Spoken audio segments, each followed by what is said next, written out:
Assalamualaikum warahmatullahi wabarakatuh. Good day guys. Kali ini Kak Devi akan menemani kalian untuk pelatihan soal TPS Saintek persiapan UTBK 2020.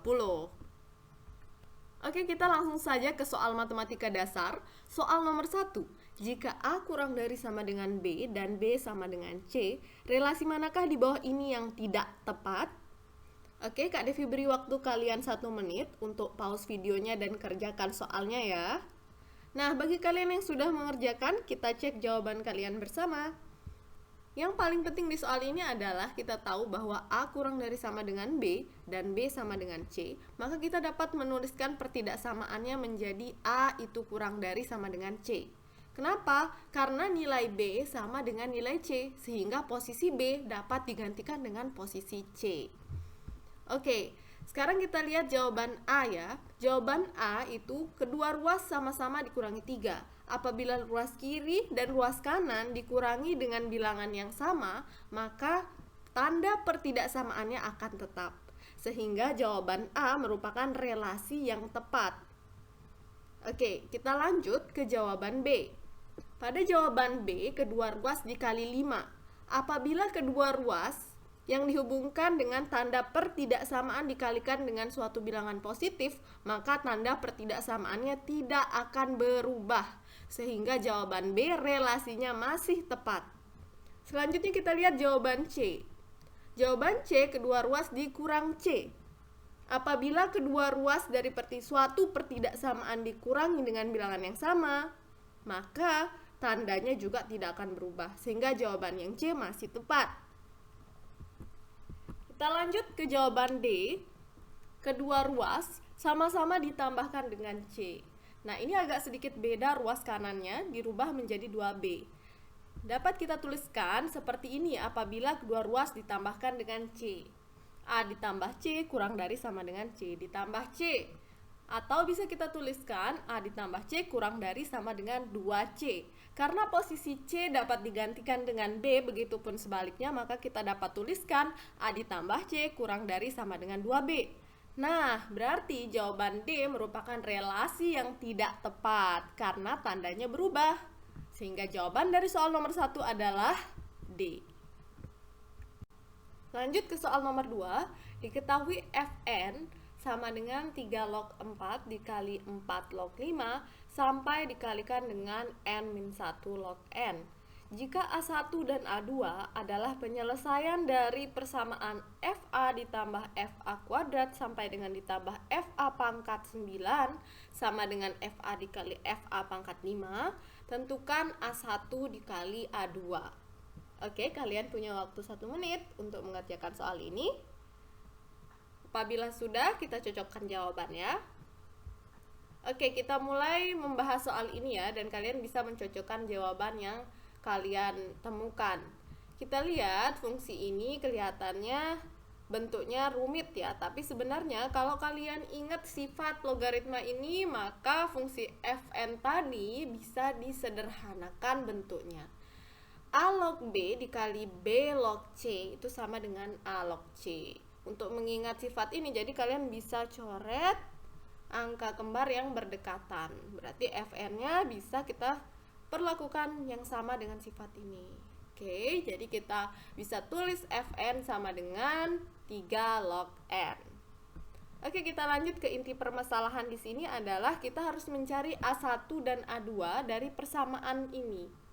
Nah, kita akan mulai dari ruas kiri persamaan ya, yaitu FA ditambah FA kuadrat sampai dengan ditambah FA pangkat 9. FA adalah 3 log A.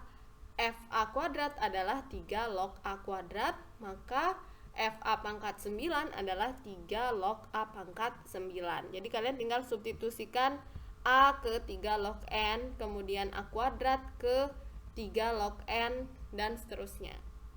Nah, kalian ingat sifat ini, yaitu 3 log A pangkat B itu sama dengan B dikali 3 log A. Jadi pangkat dari A itu bisa kalian pindahkan ke depan sebagai pengali nantinya.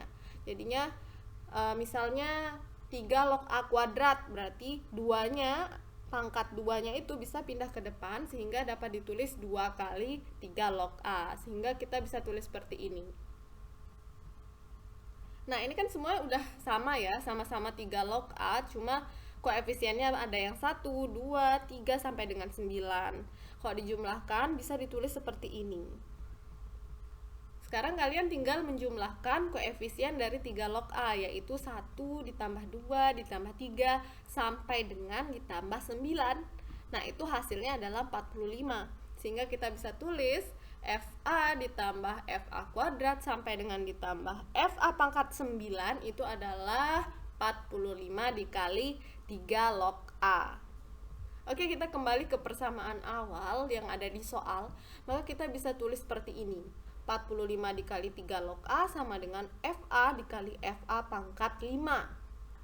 Kemudian FA dikali FA pangkat 5 bisa kita rubah seperti ini. Kita substitusikan A ke Fn, kemudian A pangkat 5 juga kita substitusikan ke Fn. Kemudian dengan sifat yang kita pelajari sebelumnya tadi, kita bisa mengubahnya menjadi 5 kali 3 log A. Kita bisa rubah menjadi seperti ini, 5-nya kita geser ke depan, sifat komutatif perkalian. Jadi ya kalian bisa mengubah posisinya bolak-balik mau ke depan atau ke belakang karena itu adalah perkalian ya. 5 dikali 3 log A dikali 3 log A itu sama aja dengan 3 log A dikali 5 dikali 3 log A. Selanjutnya, dari persamaan terakhir ini kita akan mencari A1 dan A2. Nah, untuk mempermudah pencarian kita akan memisalkan 3 log A menjadi P, menjadi satu variabel. Sehingga persamaan yang terakhir tadi kita bisa tulis seperti ini. 45 kali P sama dengan 5 dikali P dikali P. Jadi kalian benar-benar rubah 3 log A-nya menjadi P. Nah, P dikali P itu P kuadrat.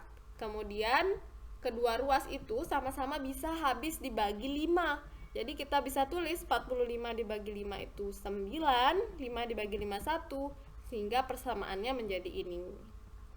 Selanjutnya, kedua ruas kita sama-sama kurangi dengan P kuadrat, supaya semua variabel berada pada ruas yang sama untuk mempermudah kita. Nah, kita dapat bentuknya 9P dikurang P kuadrat sama dengan 0. Oke, langkah selanjutnya adalah kalian memfaktorkan 9P dikurang P kuadrat sama dengan 0. Nah, kalian temukan seperti ini. P dikali 9 dikurang P sama dengan 0. Nah, pemfaktoran ini salah satu konsep yang hampir selalu digunakan dalam setiap ujian ya. Mau itu ujian TPS UTBK ataupun ujian tes CPNS dan lain sebagainya, karena ini benar-benar konsep dasar yang harus kalian ingat. Bagi kalian yang masih belum ingat dengan konsep pemfaktoran, kalian bisa tulis di kolom komentar. Nanti Kak Devi akan buatkan video cara mudah untuk memahami konsep pemfaktoran.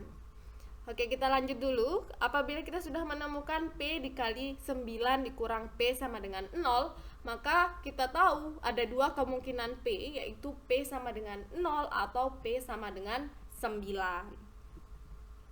Nah, tadi kita udah memisalkan P itu menjadi 3 log A. Sekarang waktunya kita mengubah kembali P menjadi 3 log A. Sehingga kita bisa tulis 3 log A sama dengan 0 atau 3 log A sama dengan 9, karena tadi kita dapat P sama dengan 0 atau P sama dengan 9. Oke, berdasarkan konsep logaritma kita tahu apabila 3 log A adalah 0, maka A sendiri adalah 3 pangkat 0, dan apabila 3 log A sama dengan 9, maka A adalah 3 pangkat 9. Nah, tadi soalnya nanya A1 kali A2. Sekarang kita sudah punya A1 dan A2, sehingga A1 dikali A2 adalah 3 pangkat 0 dikali 3 pangkat 9, yaitu 3 pangkat 9, sehingga hasilnya adalah C. Oke, lanjut ke soal nomor 3. 7 bilangan berjumlah 133 membentuk barisan aritmatika. Di setiap dua suku berurutan, di barisan tersebut disisipkan rata-rata kedua suku tersebut. Jumlah semua bilangan di barisan baru adalah... Oke, kalian bisa pause videonya dan kerjakan soalnya ya. Bagi yang sudah selesai bisa mencocokkan jawaban dengan Kak Devi. Kita mulai dari menggambarkan maksud soal. 7 bilangan berjumlah 133 membentuk barisan aritmatika. Berarti 7 bilangan itu dapat kita tuliskan seperti ini. Tapi waktu kalian mengerjakan soal, kalian tidak perlu menuliskan ini. Jadi Kak Devi hanya mau menjelaskan makna soal untuk kalian, sehingga apabila soalnya sama dan angkanya dirubah, kalian nggak bingung lagi.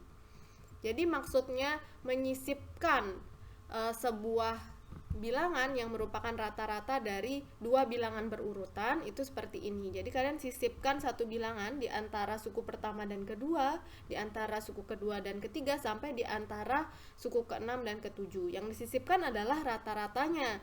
Rata-rata itu jumlah kedua bilangan, yaitu dibagi dengan 2. A ditambah B dibagi 2. A ditambah A itu 2A, kemudian ditambah B dan dibagi 2.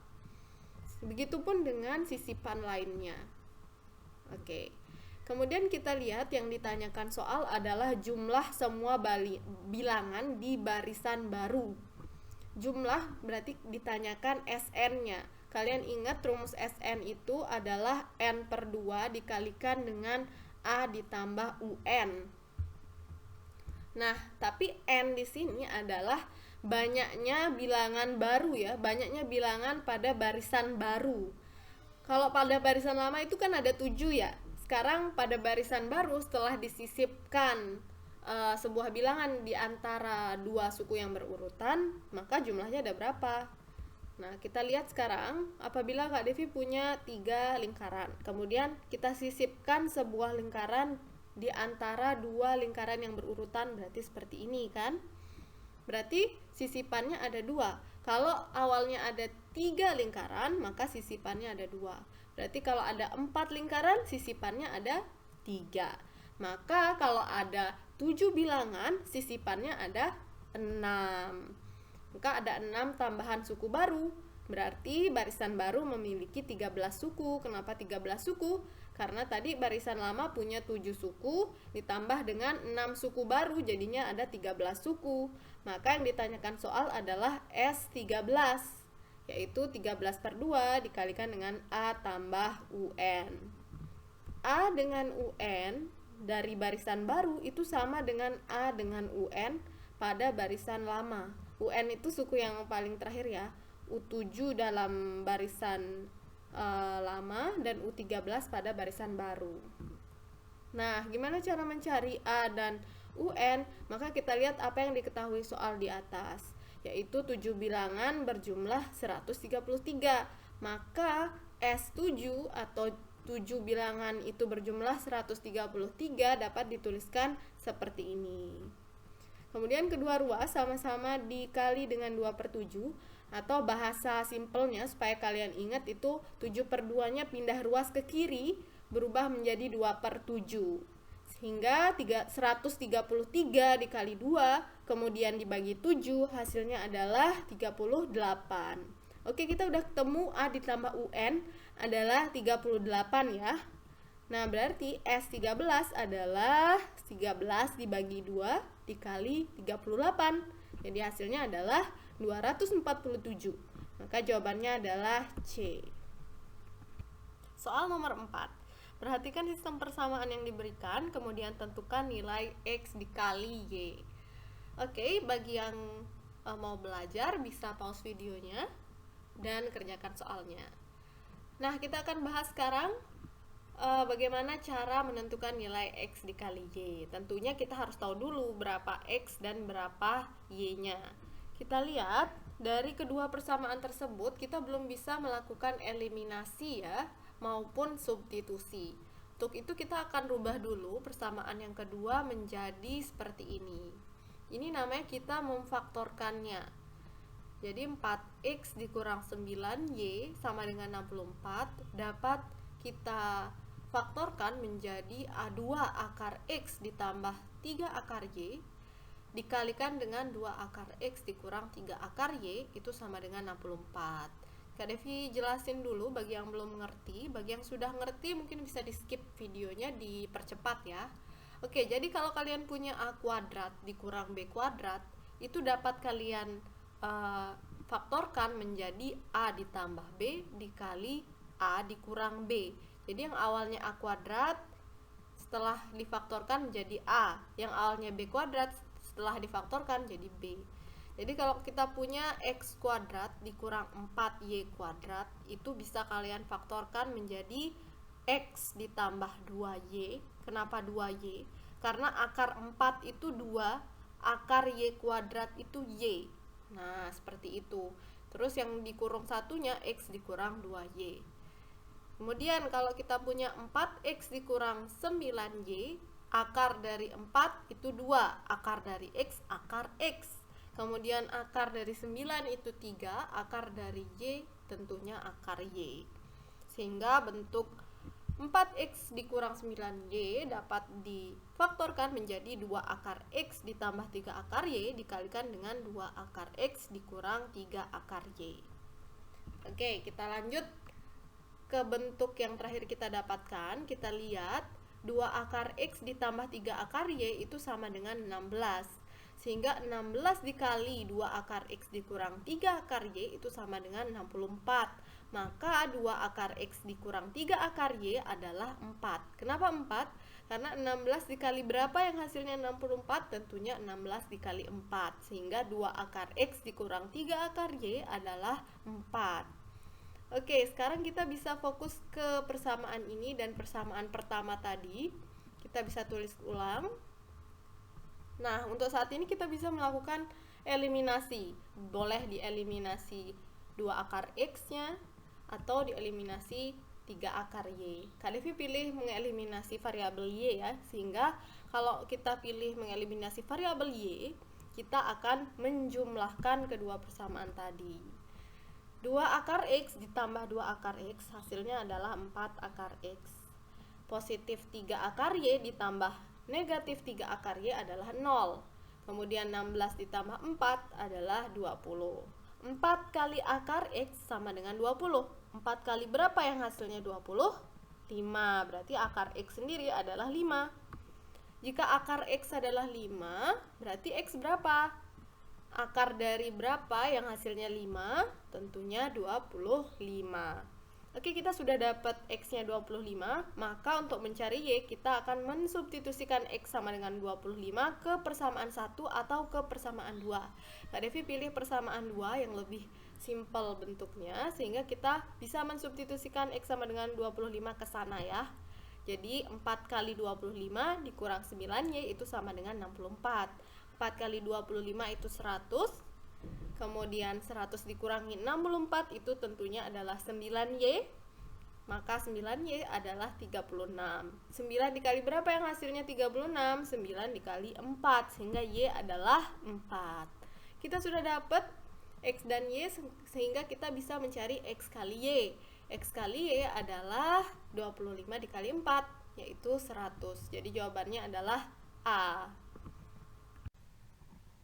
Oke, soal terakhir.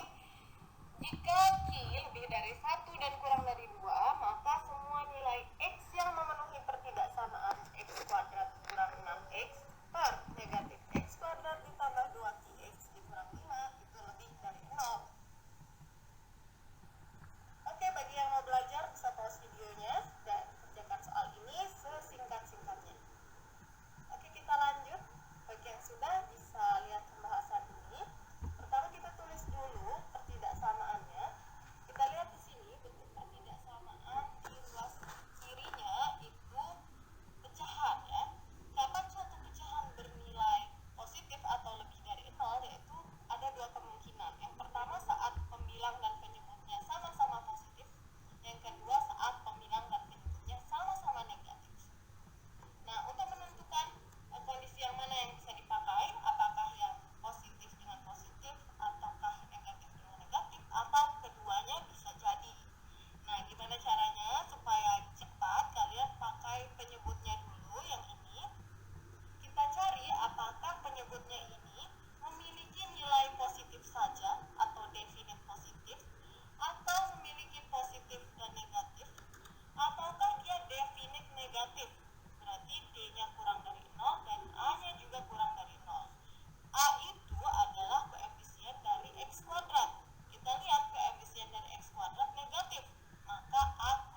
Oke, itu dia 5 soal pertama untuk pembahasan soal latihan UTBK.